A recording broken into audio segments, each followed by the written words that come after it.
Hi friends, ನಾನು ನಿಮ್ಮ ಸುಜಾತ. ನಾವು ಕಳೆಯುವಂಥ ಪ್ರತಿದಿನ, ಪ್ರತಿ ಕ್ಷಣ ಆಗಿರ್ಬೋದು ಅಥವಾ ಪ್ರತಿ ಬರ್ಡೇಸ್, ಇದನ್ನೆಲ್ಲನೂ ನಾವು ಎಷ್ಟೋ ಖುಷಿಯಿಂದ ಮಾಡ್ತೀವಿ. ನಮ್ಮ ಪ್ರತಿಯೊಂದು ಕ್ಷಣನೂ ಖುಷಿಯಿಂದ ಕಳಿತೀವಿ. ಜೀವನದ ಅಪ್ಸ್ ಆ್ಯಂಡ್ ಡೌನ್ಸನ್ನು ನಾವು ಫೇಸ್ ಮಾಡ್ತಾ ಹೋಗ್ತೀವಿ. ಸೊ ಇದರಲ್ಲೆಲ್ಲನೂ ನಾವು ಗಮನಿಸಿದಾಗ ನಮಗೆ ಒಂದು ತಿಳಿಯೋದೇನಂತಂದರೆ, ನಾವು ಪ್ರತಿ ಕ್ಷಣ, ಪ್ರತಿದಿನ, ಪ್ರತಿ ಹುಟ್ಟಿದ ಹಬ್ಬ ಆಗಿರ್ಬೋದು, ನಾವು ಡೀಪ್ ಡೌನ್ ಯೋಚನೆ ಮಾಡಿದಾಗ ನಮ್ಗೆ ಅರ್ಥ ಆಗೋದೇನು ಅಂತಂದರೆ, ನಾವೆಲ್ಲೋ ಸಾವಿಗೆ ಹತ್ರ ಆಗ್ತಾ ಇದ್ದೀವಿ. ಒಂದೊಂದು ಕ್ಷಣ ಸಾವಿಗೆ ಹತ್ರ ಆಗ್ತಾ ಇದ್ವಿ. ಒಂದೊಂದು ದಿನ ಆಗಿರ್ಬೋದು, ಪ್ರತಿ ಬರ್ಡೇಸ್ ಅಂದರೆ ನಮಗೆ ಕೊಟ್ಟಿರೋ ಲೈಫ್ ಸ್ಪ್ಯಾನಲ್ಲಿ ಒಂದು ವರ್ಷ ಕಡಿಮೆ ಆಗ್ತಾ ಹೋಗ್ತಾ ಇದೆ. ಸೊ ಯಾಕೆ ಇದನ್ನು ನಾವು ಅರ್ಥ ಮಾಡಿಕೊಂಡು, ಮನನ ಮಾಡಿಕೊಂಡು ನಾವು ಜೀವನನ ಅರ್ಥಗರ್ಭಿತವಾಗಿ ಸ್ಪೆಂಡ್ ಮಾಡಬಾರ್ದು ಅಂತ ಅಂದರೆ, ಪ್ರತಿಯೊಂದು ಮೊಮೆಂಟನ್ನು ವೃಧಾ ಮಾಡದೆ, ಅಂದರೆ ಸುಮ್ಮನೆ ಖಾಲಿ ಏನೋ ಕೂತ್ಕೊಂಡು ವೇಸ್ಟ್ ಮಾಡದೆ, ನಾನು ಇನ್ಸ್ಟಾಗ್ರಾಮಲ್ಲಿ ರೀಲ್ಸ್ ನೋಡ್ತಾ ಇದನ್ನು ಮಾಡ್ತಾ ಆ ಪ್ರತಿಯೊಂದು ನಿಮಿಷನ ಪ್ರೊಡಕ್ಟಿವಿಟಿಯಾಗಿ ಕನ್ವರ್ಟ್ ಮಾಡಬೇಕಂದ್ರೆ, ಈ ನಿಮಿಷ ನಾನು ಹೇಗೆ ಕಳೆದೆ ಅಂದರೆ, ನನ್ನ ಕೈಯಲ್ಲಿ ಏನಾದರೂ ಒಂದು ಇರಬೇಕು, ಅಥವಾ ನನ್ನ ಬ್ರೈನಲ್ಲಿ ಏನಾದರೂ ಒಂದು ಇನ್ಫಾರ್ಮೇಷನ್ ಇರಬೇಕು, ಅಥವಾ ನಾನು ಪ್ರತಿಯೊಂದು ನಿಮಿಷ ಏನನ್ನಾದರೂ ಕಲಿತಾ ಹೋಗಬೇಕು ಅಂತ ಅನ್ನೋದು ಇದ್ದರೆ ಚೆನ್ನಾಗಿರುತ್ತೆ ಅಂತ ನನ್ನ ಅಭಿಪ್ರಾಯ. ಸೊ ಏನಂದರೆ, ಏನೋ ಒಂದು ಕೆಲವರು ಪೇಂಟಿಂಗಲ್ಲಿ ಚೆನ್ನಾಗಿರ್ತಾರೆ, ಪೇಂಟ್ ಮಾಡಿಬಿಟ್ಟು ಆ ಸಮಯನ ಕಳೀರಿ, ಅದನ್ನು ಹವ್ಯಾಸ, ಹಾಬೀಸ್ ಅಂತಂದು ಇನ್ನೊಂದು ಹೆಸರನ್ನು ಹೇಳ್ತಾರೆ. ಅಥವಾ ನಿಮ್ಗೇನಾದರೂ ರಿಸರ್ಚ್ ಮಾಡೋದು, ಅಥವಾ ನೀವು ಕಾನ್ಸೆಪ್ಟನ್ನು ಗ್ರಾಸ್ಪ್ ಮಾಡೋದು, ಅಥವಾ ಅದನ್ನು ಕಲಿಯೋದ್ರಲ್ಲಿ ಇಂಟ್ರೆಸ್ಟ್ ಇದ್ದರೆ ಅದರಲ್ಲಿ ಇದನ್ನು ಮಾಡಿ.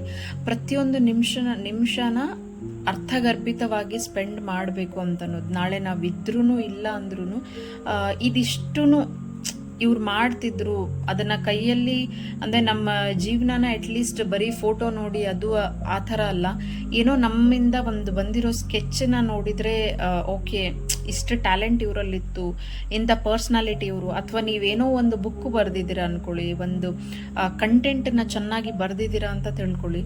ಅದನ್ನು ಅವರು ಓದಿದಾಗ, ಅಥವಾ ನಿಮ್ಮದೇ ಆದಂಥ ಒಂದು ಡೈರಿ ರೈಟಿಂಗ್ ಏನಾದರೂ ನಿಮಗೆ ಅಭ್ಯಾಸ ಇದ್ರೆ ಅದನ್ನು ಬರಿತಾ ಹೋದರೆ, ಒನ್ಸ್ ನೀವಿಲ್ಲ ಇಲ್ಲಿ ಅಂತಂದಾಗ, ಅದು ಯಾರ್ದೋ ಕೈಗೆ ಸಿಕ್ಕು ನೋಡಿದಾಗ ಪ್ರತಿಯೊಂದು ಸಾಲು ಅರ್ಥಗರ್ಭಿತವಾಗಿ ಇತ್ತು ಅಂತ ತಿಳ್ಕೊಳ್ಳಿ.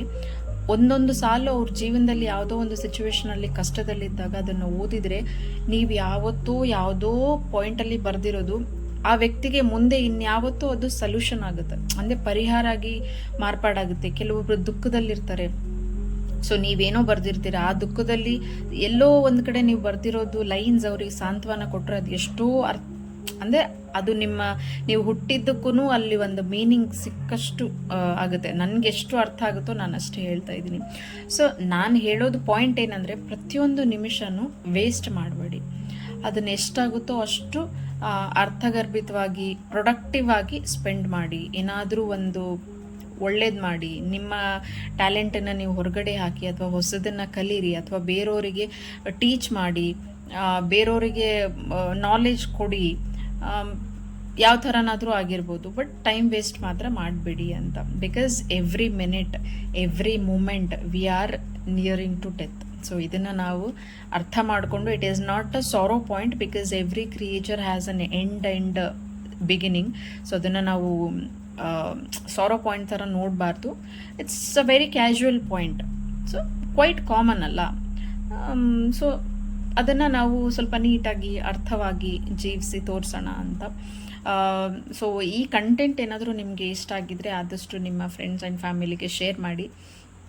ಥ್ಯಾಂಕ್ ಯು ಸೋ ಮಚ್, ಇಷ್ಟೊತ್ತೂ ಪೇಷನ್ಸಿಂದ ವೆಯ್ಟ್ ಮಾಡಿ ವಾಚ್ ಮಾಡಿದ್ದಕ್ಕೆ. Please do subscribe and like my videos. Thank you.